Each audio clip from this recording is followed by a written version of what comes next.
I'd now like to hand over to our third speaker today, Joseph Miller, who is a critical defense minerals advisor.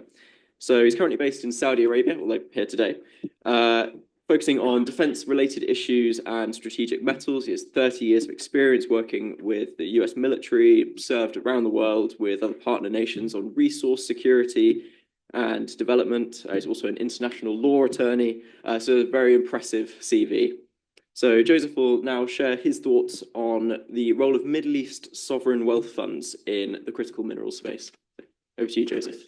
Thank you.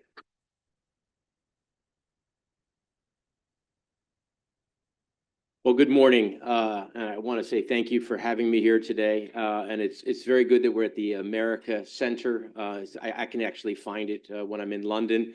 I do have a connection to the UK.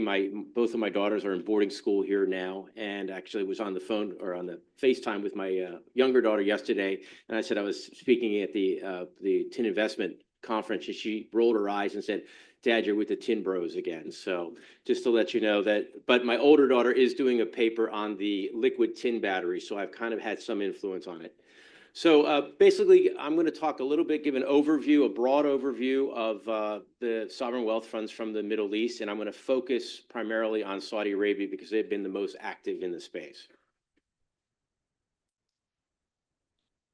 Okay, so Tom talked about needing $1.07 billion. As you can see, the sovereign wealth funds in the Middle East have a total of over $5 trillion right now.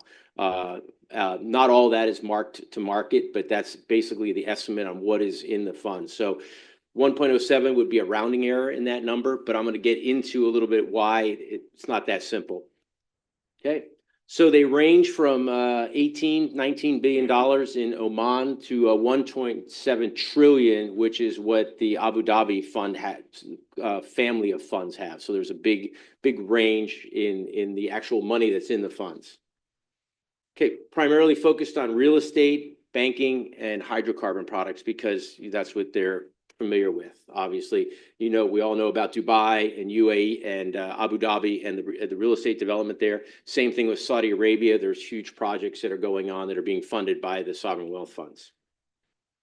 There is some strategic metals exposure, and I'll get into that a little bit later. But you've seen some of the things in the news with Alpha Min, with Vale, and also with the copper assets in Zambia.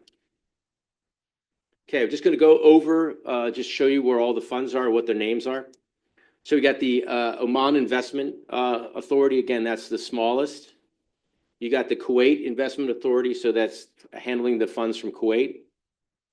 The Emirates Investment Authority, which is an overall fund for the Emirates, not for each of the individual Emirates. Qatar, which is one of the largest and one of the newest also. And you have the Abu Dhabi Investment Fund, which is the largest, the family of funds. You have the Investment Corporation of Dubai, which is handled by the Emirate of Dubai. And then the last, you have the Public Investment Fund in Saudi Arabia, which is handles the funds for Saudi Arabia focused on construction. Okay, we'll talk Oman real quick. I know it's the smallest, but they've done some things in the critical metal space that I think are important. So about 20 billion market value.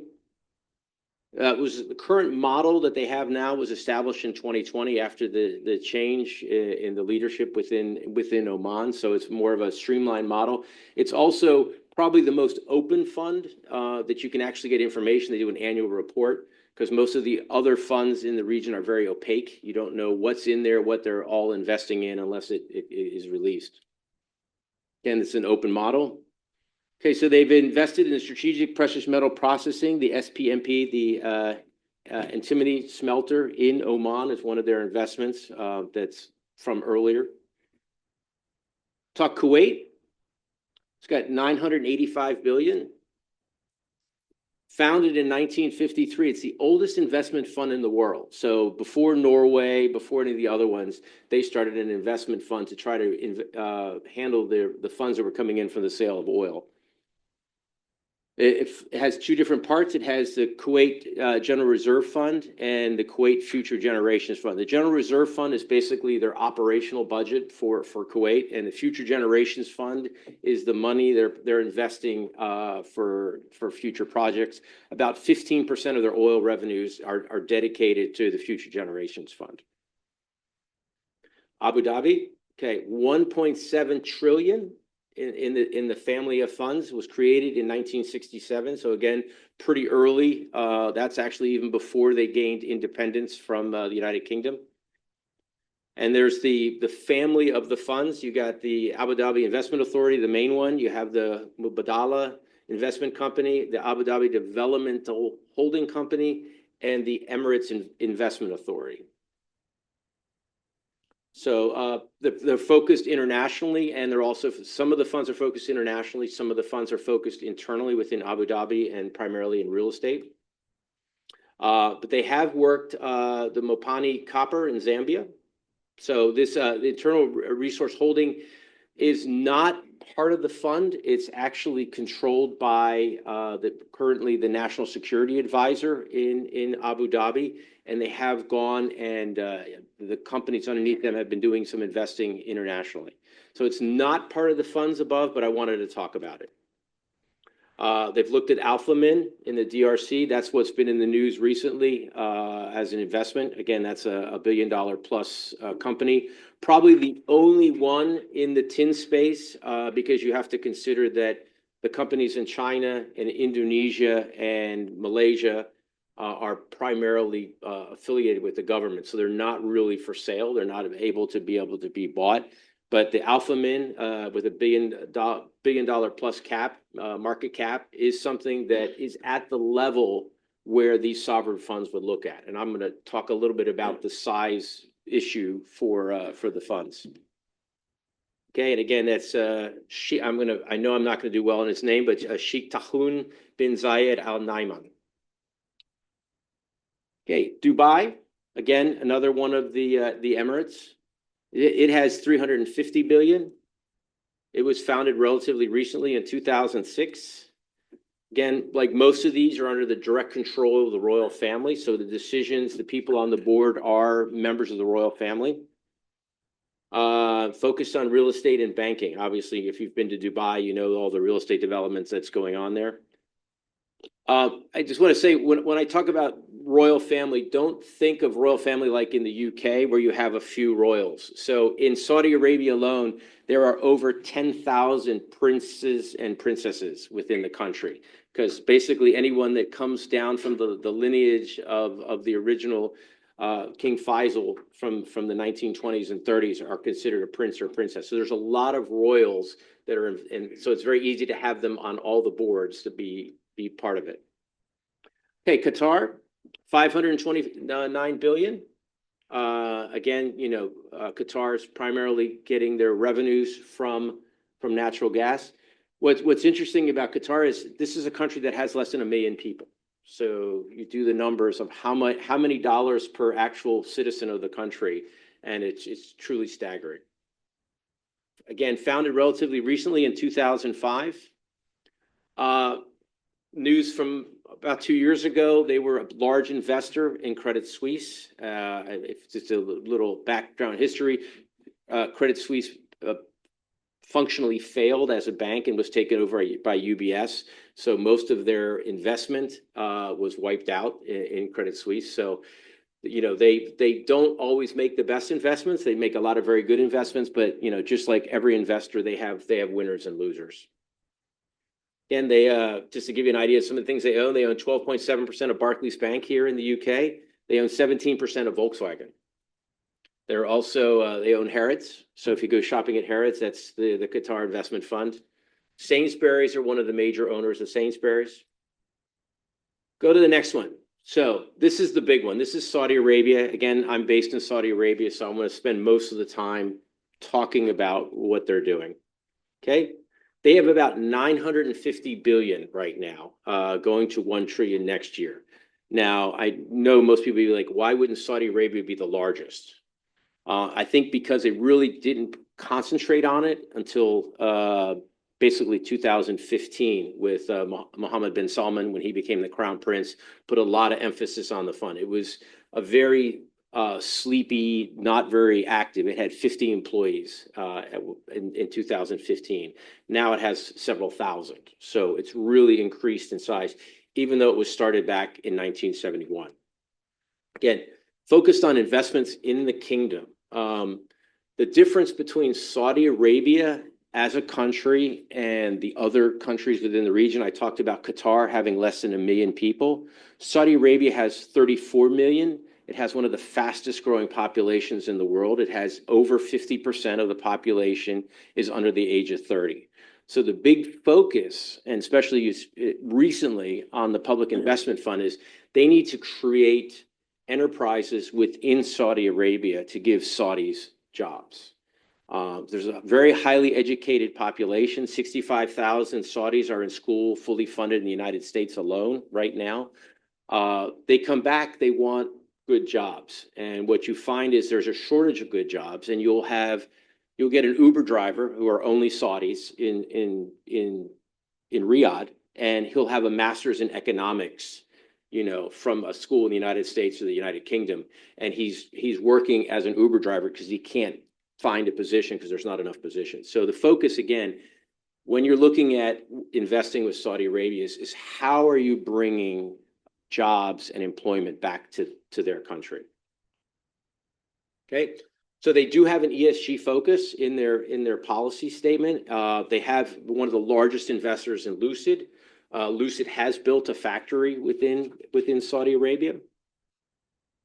So they're the largest shareholder besides the government in Aramco, and it's where they get most of their money in. So they own a large, less than 20% of Aramco, but the dividends that Aramco pays are what are getting the cash that they're using for their investments primarily. And also the blocks of stock from Aramco that were given from the government through the Crown Prince are the largest asset that they have in there. Okay. So some of you might have heard of called Vision 2030. There's a lot of that. You see that around the world with different visions and idea. But this is just a massive projects within Saudi Arabia based on getting to a point where they want to be within 2030. So trying to focus on diversifying the economy, tourism, sports, they own Live Golf. They're going for the only competitor for the World Cup in, is it 2032, 2034? Somebody who's a football guy, somebody knows. See, there we go. It's the next one after that. So I think it's 2034 then.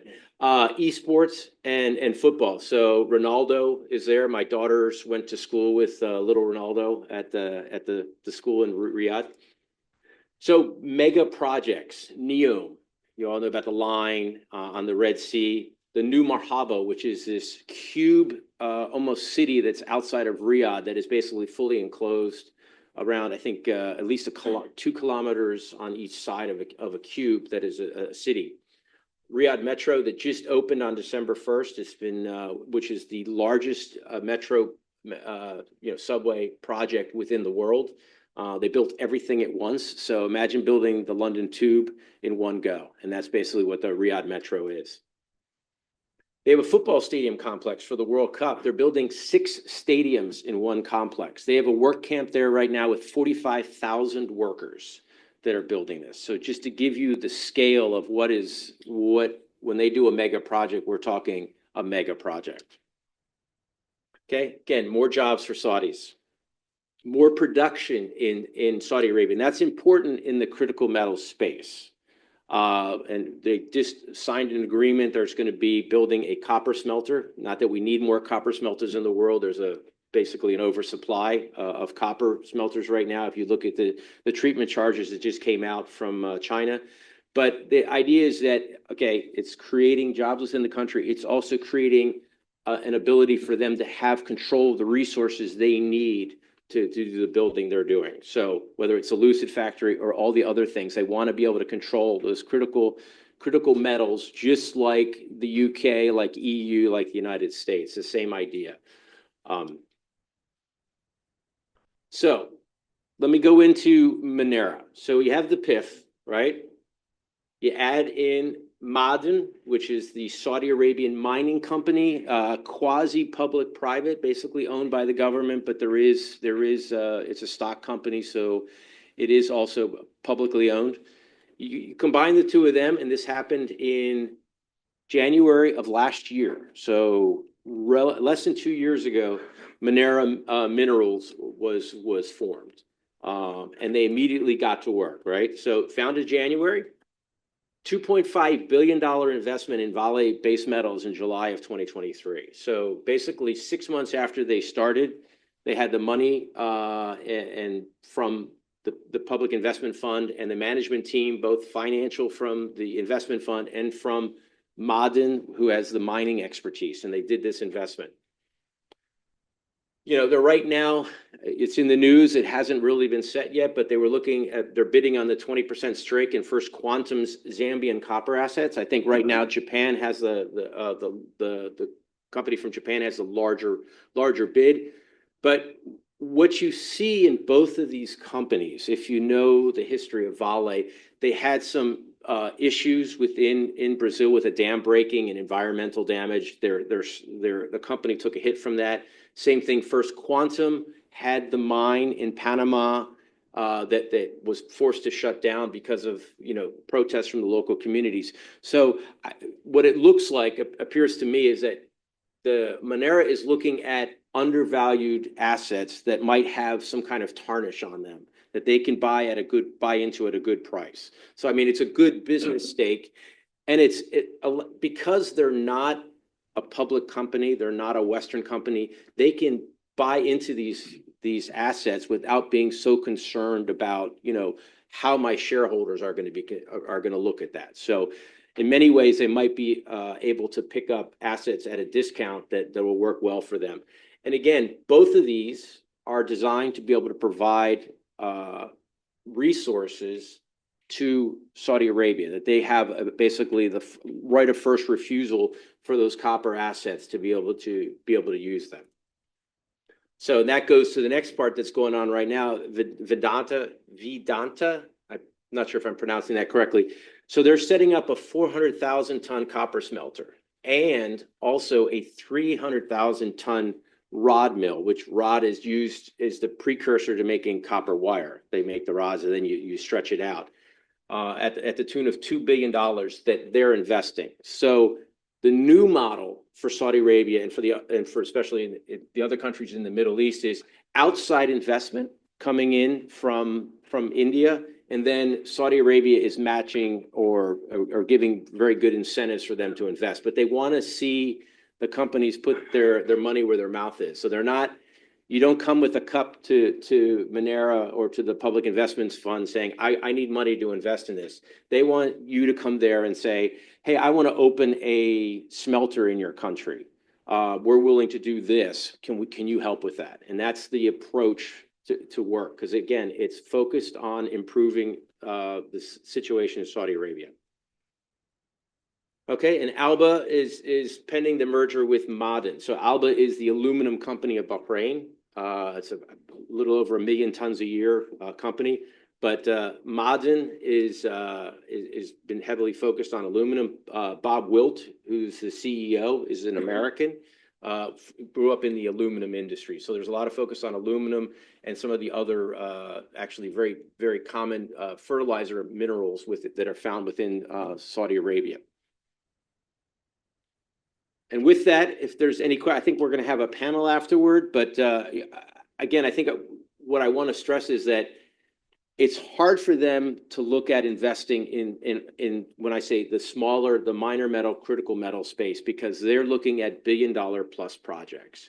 So I think what they need to look at, and what I know there's other companies that are approaching them, is working on setting up a fund, maybe an external fund that they can put money into that be able to invest in the critical metal space, because they need these metals, just like they need copper, they need steel, they need lithium, they need tin, they need, tungsten. So there's an element within that they can do. Thank you very much.